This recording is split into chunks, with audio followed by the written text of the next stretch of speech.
Welcome back, nerds. Fino here with a guide for Ciel. Oh, wait a second. Didn't I just do one of those? Well, that was for Ciel on a budget. She can get a lot done in NP1, mostly by having other servants embezzle her cards. But this time around, let's look at the other end of the spectrum. What if you go all in on mysterious Executor Ciel? What can a committed curry friend accomplish? One immediate benefit of keeping Ciel on your frontline is that because she takes the role of your main attacker, you gain a unit slot to work with, and this has immediate, dramatic consequences. A lot of the NP1 video focused on abusing mechanics with Ciel and Summer BB, but there is another servant that has a degenerate interaction with the curry connoisseur. Koyanskaya of Light is the meta buster support, and she's renowned for her buster buffs, batteries, cooldown reduction, and world-famous poison to cake. Also her anti-human attribute buff, but a lot of people don't read the fine print on that particular skill. If two Koyan Lights use this on Ciel at the same time, she gains 20% charge every time she hits with a buster normal. Ciel's skill, Phase Gliding Blade, well, it does a lot of shit, but the important part for the moment is that it gives 10% charge on busters, but this time without being restricted to her normals. So it applies to her Noble Phantasm, which itself refunds 20% flat. So with all the relevant buffs active, you can sequence an NP buster chain with Ciel, which results in the following. She gets 20% from the NP itself, followed by 10% from Phase Gliding Blade. Then each of her buster normals generates 30%. By the end of the chain, this puts her at an astonishing 90% charge. That last bit comes from Human Magical Energy Plant, which gives a flat 10% at the end of each turn. The important takeaway here is that as long as she can do an NP Buster Brave chain, Ciel can fully loop every turn off the total of these flat refund effects. Remember how Idea Blood can forcefully draw all of Ciel's cards? Well, with that, you're guaranteed access to this combo on turn 1. But if you run Summer BB in your backline, you can swap her in, replacing a depleted Koyanskaya, and lock this hand with Faceless Moon. Now you're guaranteed an NP Buster Brave chain for 3 consecutive turns. In fact, the flat refund on turn 3 will actually let you NP again on turn 4, just without the lion's share of your buffs. What's even better is that you have a lot of stars to work with. Koyanskaya pretty much guarantees your ability to crit on turn 1, but remember that her Buster buff also concentrates stars onto Buster cards. This matters on turns 2 and 3. Between the flat star income on BB's Faceless Moon and the stars Ciel gets her normal card usage, she can actually turn those Buster cards into Buster crits with a fair bit of consistency. Now making this 100% consistent requires a bit of fuckery, but it is possible. But I'll get back to that in a bit. Having 3 turns of an NP Buster Brave chain with crits is amazing in and of itself, and this makes Ciel an excellent boss killer just from a DPS perspective. Whether your enemy has 1 health bar or many, it'll seem like she just won't run out of steam, at least until the dreaded turn 4. Having her damage distributed across multiple cards also means that she's much better at powering through guts effects than purely NP-dependent attackers. For instance, the final boss of After Time 1 essentially tries to reset the fight when she's defeated, but if you trigger this effect with Ciel's Noble Phantasm, you can get a head start on round 2 and slug her a couple of times. It's pretty handy. But what makes Ciel even crazier is that you can single core farm with her. This means having Ciel as your sole attacker. Sounds insane, right? What about 3 enemy waves? For these you can exploit card mechanics. FGO stops and checks for a valid target before and after each Noble Phantasm. So if Ciel chains Buster and B-Buster, she can actually kill 3 enemies in a single turn, because she'll automatically switch targets. This is something that's only possible because Ciel has 100% consistent cards. But wait a second, you won't have 100% charge if you do this. Worry not, because your turn 1 play only requires Idea Blood and a single Koyanskaya battery. This means you have a second coin battery available for turn 2. It requires some experimentation, but even against lumpier enemies, you can play around with the sequence of Ciel's attacks to set up full clears. That said, she fares significantly worse when the final wave of a farming run is 3 enemies. You can end up in situations where the boss needs her entire damage output, leaving trash mobs alive. Or the boss is hiding on the left side of the screen, testing the absolute limits of your spread damage. The one funny thing I found is that sometimes you can end up with a consistent 4-turn clear. This happens in fights where you don't need Idea Blood on turn 3, so you recast it on turn 4 and just go again with a full hand of Ciel cards.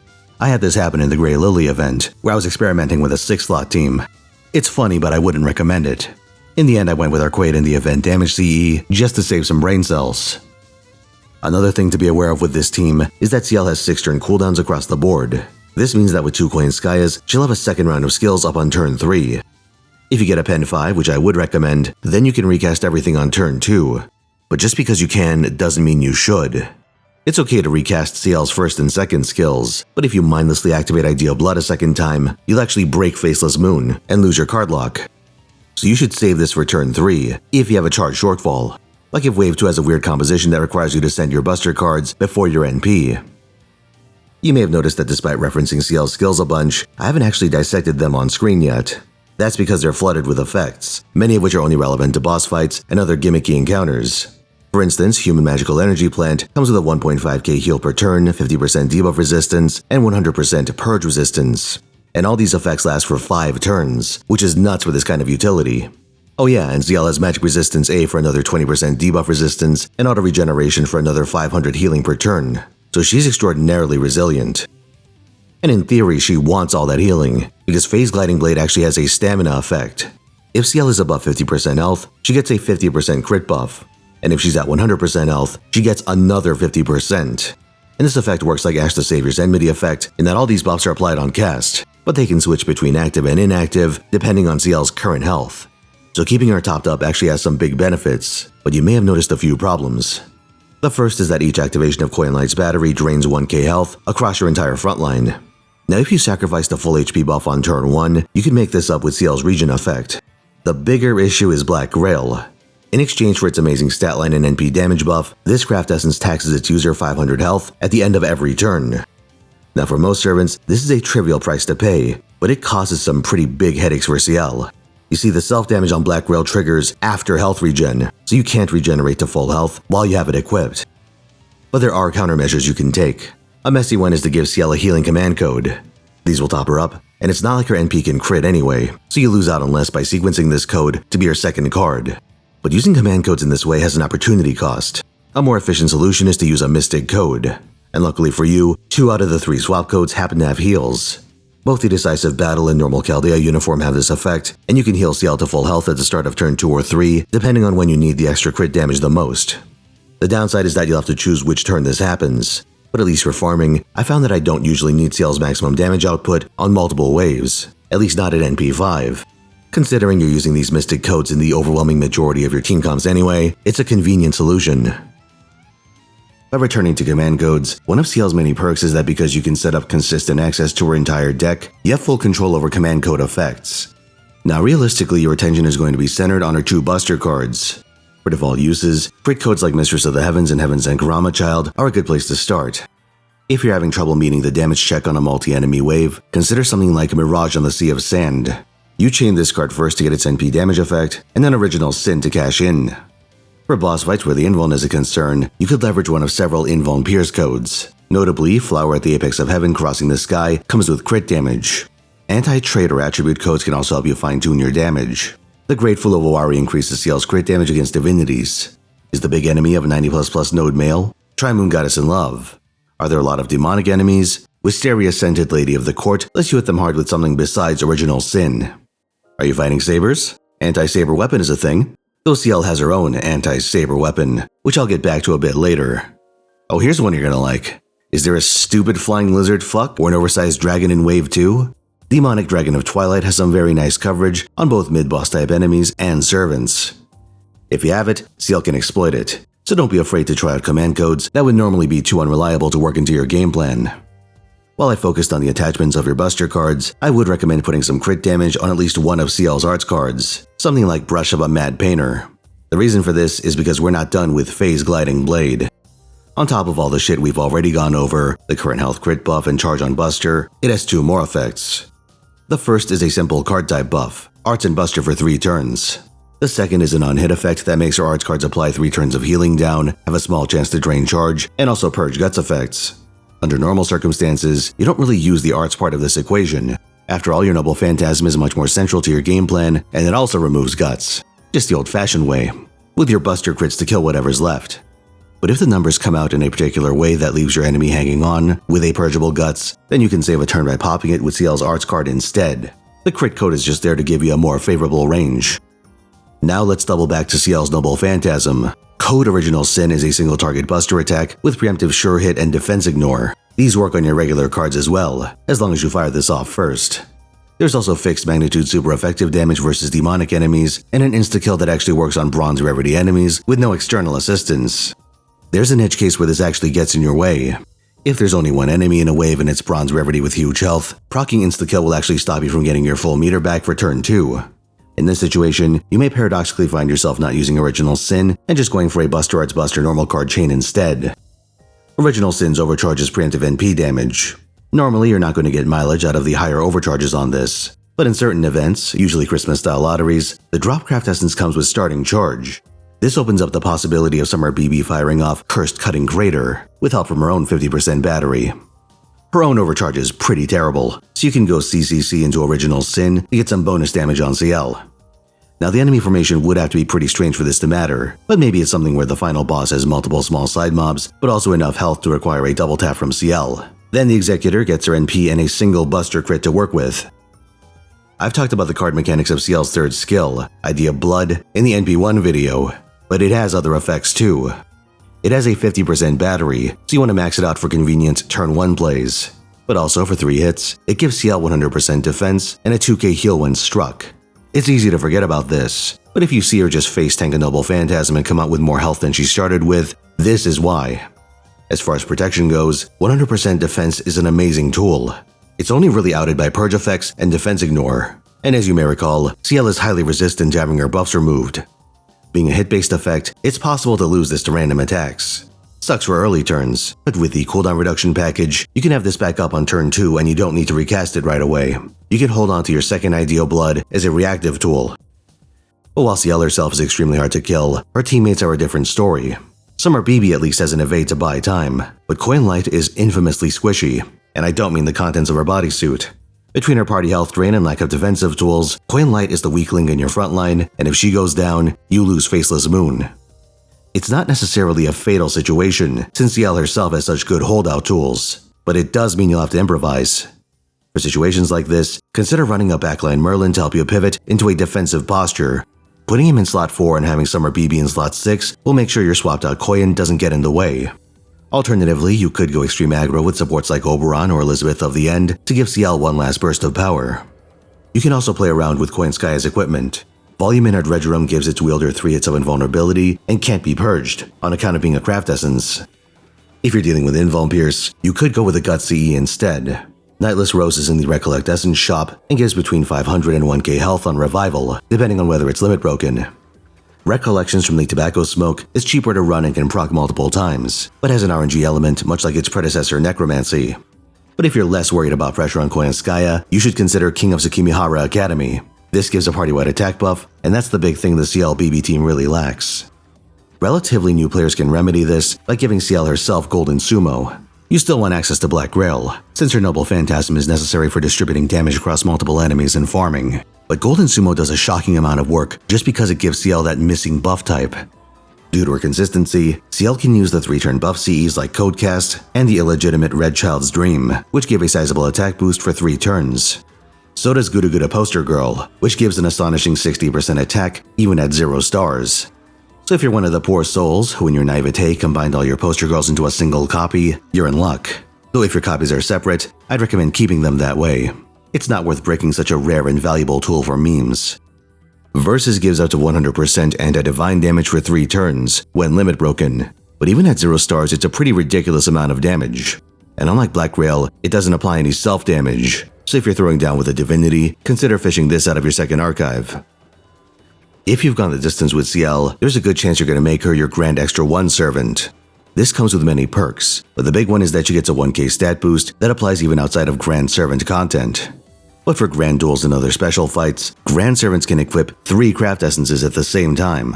There's a general slot, which is the Black Grail slot. Slot 2 is for her Bond craft essence. Unfortunately, Ciel's is not particularly busted, but it does give her more NP damage. A little charge and healing per turn too. At the very least, you can actually use this effect instead of trading it for starting charge, which is a luxury not all Grand Servants have. Slot 3 is the Econ slot. This is for non-combat effects like Bond or QP increasers. But what's interesting is that unlike Bond CEs, which have fixed and terrible stat lines, there's actually variance among the Econ CEs. You may be surprised to see Grand Servants running Great Detective Foams over one of the big Bond increasers, but that's because Foams is a 2k attack stat line. This stacks with a 2.4k from Black Grail and the change under the couch cushion that you get from Moonbow.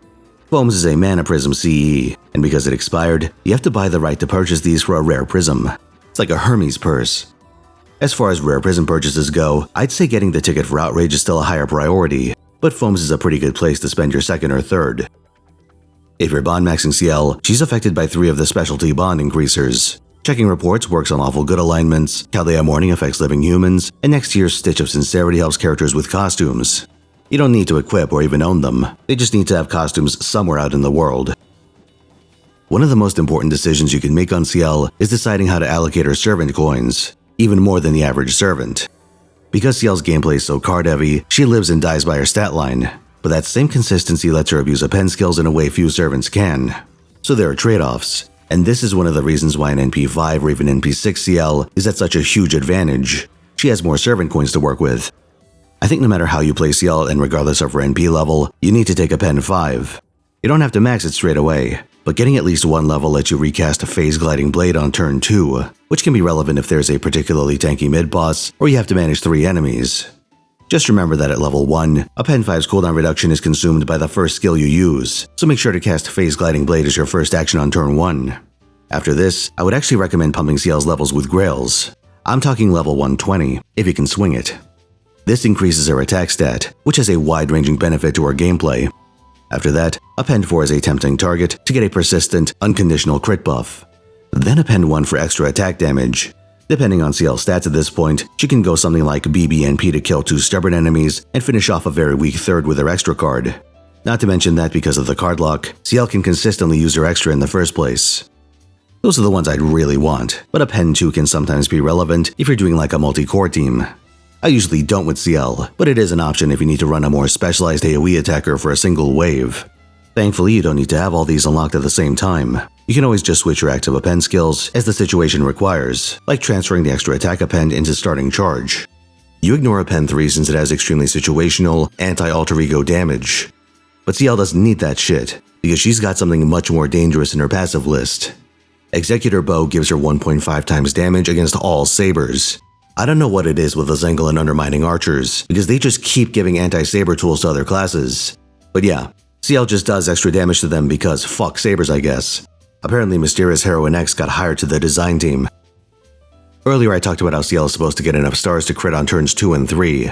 Command codes come with a big opportunity cost, as the slapping star income CEs onto your supports. But there is another avenue that Ciel can take advantage of. Class score is something I primarily get for card type and NP damage buffs, but Ciel sees major benefits from the general crit, buster crit, extra attack, and star generation nodes too. That last one helps shore up your resource generation for those turn 2 and 3 crit plays. So if you plan to make serious use of Ciel as your main attacker, it's in your interest to complete Archetype Inception, unlock Moon Cancers in the Extra 1 category, and then play Final Fantasy X for a little while. Ciel is a servant with a lot of depth in the gameplay department. While this makes her the queen of cool when it comes to generalist attackers, it also makes her extremely expensive. And I don't just mean in terms of NP levels, though you'll be taxed plenty on that front too.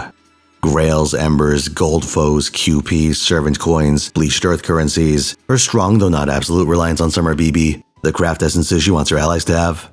BB Dubai plays a big nouveau riche, but clearly Ciel is the one with extravagant tastes. So look, if you want to go hardcore with Ciel, she has the chops to reward that kind of commitment, but it's on the verge of being a lifestyle, and it's not one I'd casually recommend to everyone. Despite her powerful defensive tools, Ciel isn't quite as strategically self-sufficient an attacker as someone like Kukulkan or Space Aresh. You can smash together functional parties with those servants, while you hunt for their ideal teammates. Unless you want to relegate her to being a card swap bot, Ciel wants to hit the ground running. Instead of being born as a helpless little baby that slowly accumulates power, she wants to buster chain her way into the world, like Athena erupting out of Zeus's skull fully formed. Now that isn't to say there's no middle ground. Even at lower investment levels, Ciel can put up a good fight just due to her card mechanics alone. You'll find it to be murky, limiting, and often frustrating to farm in this state, but it is possible if you have the patience for it. Unless you're an obsessive bean counter and willing to plug every variable into a damage calculator for every fight, it's just the sort of thing you have to jump into and feel out. I'm mostly familiar with her at the Valley of NP1 and the peak of NP5 120 Grand Servant, but there's huge variability in how she can function between those two extremes. Unlike purely NP-dependent servants where you can ballpark them as being good enough or not good enough within a run or two, Ciel can pull a lot of damage out of her ass. It's just a matter of knowing how. Thanks for watching, lads. Let me know if any of you committed curry friends have pushed Ciel to her limits. And stay tuned, because I've got business with another Moon Cancer very soon. You won't want to miss it.